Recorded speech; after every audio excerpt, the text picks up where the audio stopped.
इस समय हम रिपोर्ट कार्ड के संदर्भ में जिस तरीके से मुंबई महानगर पालिका के जितने भी नगर सेवक हैं उन्होंने अपने क्षेत्र में अपनी जनता के लिए, अपने लोगों के लिए क्या कुछ किया 5 साल के कार्यकाल के दौरान, उसके संदर्भ में इस समय हम वार्ड नंबर 219 की जो नगर सेविका है ज्योत्सना मेहता जी, उनके पास आए हुए हैं, जो कि भाजपा से नगर सेविका हैं, और उनसे जानना चाहेंगे कि उनके 5 साल के कार्यकाल के दौरान उन्होंने जनता को क्या कुछ दिया और जनता के लिए क्या कुछ किया।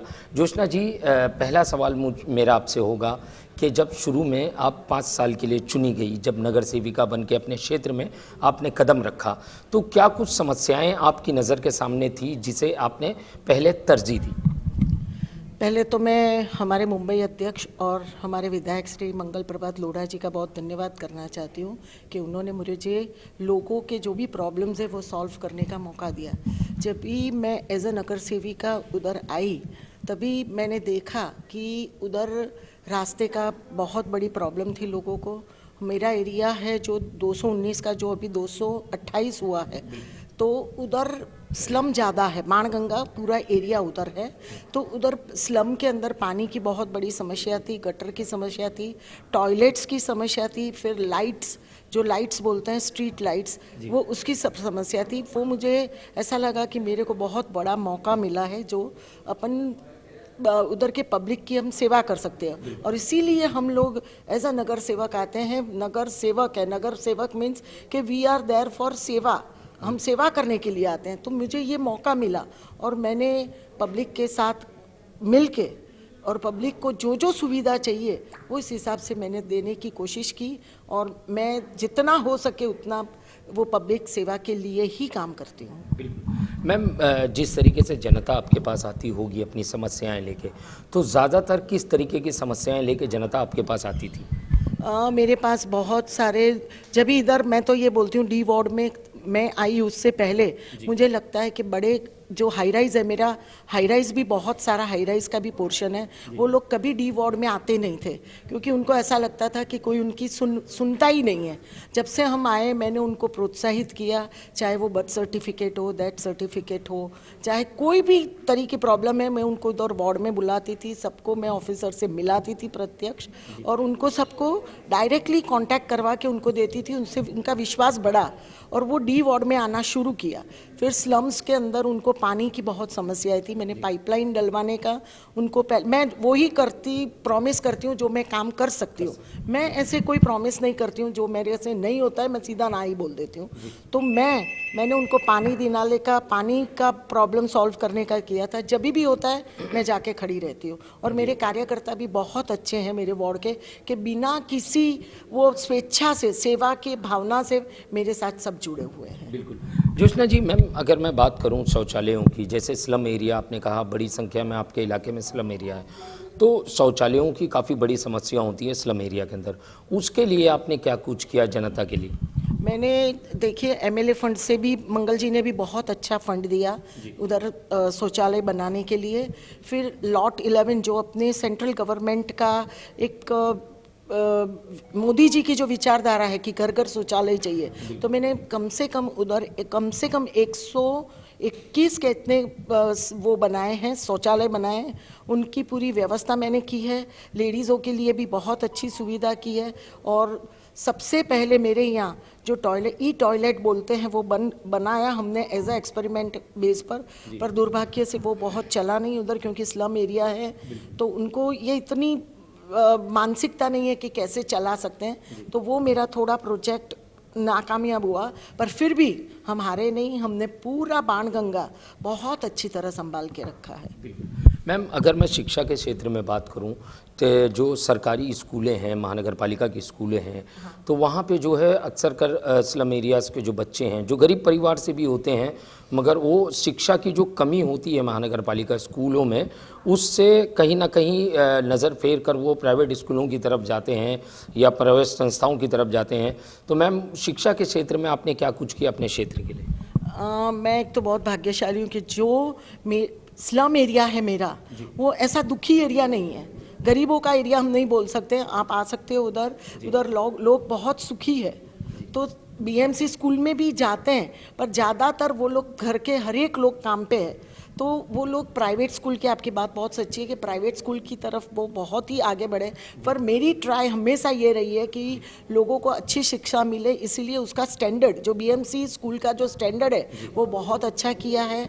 वो उधर के शिक्षक भी बहुत अच्छे हैं, जिनका प्रेजेंस भी बहुत अच्छा है, और वो बच्चों को भी बहुत अच्छी तरह सुविधा देते हैं। एनजीओज़ ने भी उधर कंप्यूटर रूम, लाइब्रेरी सबका किया है, और महानगर पालिका की ओर से भी बहुत अच्छी तरह से वो संभाला जाता है। जी ज्योत्सना मैम, अगर मैं बात करूं वैश्विक महामारी कोरोना काल, जो कोरोना का जो समय था काफ़ी कठिन था, सामान्य जनता के लिए हो या व्यापारी के लिए हो, सभी के लिए। सब ने उस चुनौती को बड़े ही सख्ती से झेला, और उसकी तकलीफ़ें आज भी, उसकी पीड़ा जनता झेल रही है। तो कोरोना काल के समय आपने किस तरीके से अपने क्षेत्र में मेडिकल सेक्टर में काम किया, हेल्थ से जुड़ा हुआ काम किया, क्या कुछ जनता के लिए आपने वहाँ पे किया अपने क्षेत्र में? पहले तो मैं बोलती हूँ, कोरोना काल ऐसी महामारी थी जिधर हमें काम करने का, लोगों के साथ मिलके काम करने का, लोगों के सपोर्ट के बिना आप काम नहीं कर सकते हो। तो मेरे स्लम एरिया में सबसे पहले हमें लगा कि पहले अपने को स्लम संभालना पड़ेगा, उधर अवेयरनेस लाने पड़ेगी।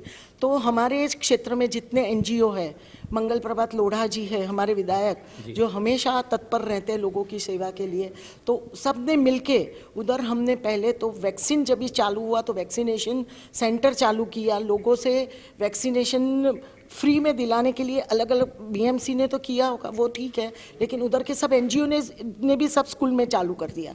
और हमने पहले स्लम संभाला, उधर सैनिटाइज़र से लेके मास्क से लेके उनको बाहर नहीं निकलना पड़े, ऐसी सुविधाएं हमने की।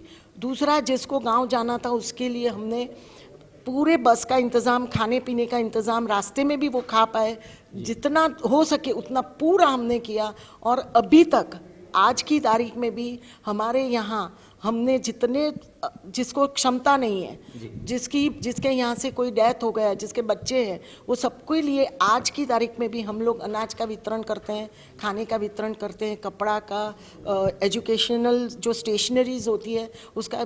पर मैं बहुत भाग्यशाली कि मेरे एरिया से मेरे को हर एक लोगों का, हर एक एनजीओ, हर एक हमारे ग्रुप के सब लोगों ने बहुत अच्छा सहकार्य किया है।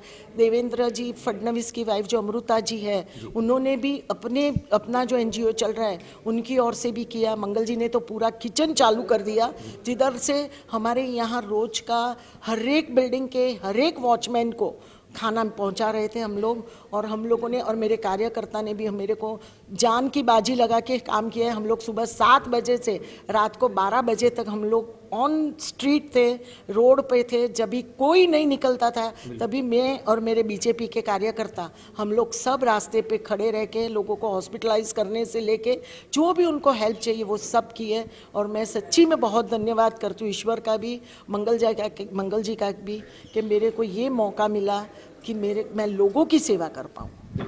ज्योत्सना जी, एक आखिरी सवाल आपसे करना चाहूँगा कि मैम आपको क्या लगता है इस बार महानगर पालिका में जो भाजपा है 100 बल पे चुनाव लड़ने जा रही है बिना किसी युति के, क्योंकि पिछली बार तो शिवसेना साथ में थी, आज 100 बल पे लड़ने जा रही है, तो आपको क्या लगता है बड़ा उलटफेर करने में जो है भाजपा कामयाब हो सकती है? 100% आप देखिए, महामारी के टाइम पे आप किसी को नहीं देख पा रहे थे रास्ते पे। जो बीजेपी ने काम किया है, जो इधर के सभी नगर सेवकों ने काम किया है, कार्यकर्ताओं ने काम किया है, मेरे को ऐसा लगता है उसका जो भी रिजल्ट आएगा वो ऊपर वाला देख के करेगा। कार्यकर्ता की मेहनत है, सबकी मानसिकता बिना स्वार्थ की थी, तभी तो ऐसा नहीं था कि भाई हमको इलेक्शन लड़ना है। इलेक्शन तभी भाजपा के किसी कार्यकर्ता के मन में इलेक्शन नहीं था, लोगों की जान बचाना, लोगों की सेवा करना और अपने खुद की जान की बाजी लगा के कौन रास्ते पे उतरेगा, तो अभी तो पब्लिक भी तय करेगी। और मोदी जी का भी विज़न है, आप देख लीजिए कहाँ से कहाँ इंडिया आज पहुँच गया, तो हम मुंबई को भी ऐसे ही पहुंचाएंगे। मोदी जी का जो विज़न है उसको साकार करने में हम बीजेपी किधर भी पीछे नहीं हटेंगे। हम सत्ता मिलेगी तो सब कुछ, yes we can do it more then, पर हम लोग सत्ता तो मिलने वाली ही है, ऊपर वाले ने तय कर दिया है और उनकी दुआ रही और मोदी जी का साथ है, सबका साथ, सबका विश्वास और सबका प्रयास, वो हो ही गया। प्रयास हम कर रहे हैं, विश्वास सबका जीत लिया है और सबका साथ मिल रहा है, तो हम आएंगे। बिल्कुल ये थी ज्योत्सना मेहता जी, जो कि वार्ड नंबर 219 की नगर सेविका हैं भाजपा से। मेरा सवाल था कि 5 साल का जो कार्यकाल उन्होंने बिताया है महानगर पालिका के अंदर, तो वो जनता के लिए कितना लाभकारी हुआ, तो उन्होंने अपनी उपलब्धियां गिनाई। मेरा सवाल था इस बार के चुनाव में क्या महानगर पालिका में भाजपा बहुमत से अपनी सत्ता काबिज कर पाएगी। तो उनका साफ कहना था कि भाजपा ने जिस तरीके से, भाजपा के कार्यकर्ता हो या नेता हो, उन्होंने जिस तरीके से लॉकडाउन के दौरान और कोरोना काल के जो वैश्विक महामारी थी उसके दौरान जो कुछ जनता के लिए किया, उसके आधार पर जनता जो है इस बार भाजपा को जो है महानगर पालिका की सत्ता में काबिज करेगी। और महानगर पालिका की सत्ता उन्होंने जिस तरीके से कहा, मोदी जी का जो विज़न है उसे कामयाब करने में, उस विज़न पे जो है सक्षम होने में जो है भाजपा के कार्यकर्ता पूरी तरीके से तैयार हैं। और आने वाले समय में चुनाव के नतीजे जो कुछ आए, मगर महानगर पालिका में जो है भाजपा का झंडा फहराएगा, इसका पूरी तरीके से उन्हें यकीन है। कैमरामैन साटविलकर के साथ शेख की report, the daily India news, Mumbai.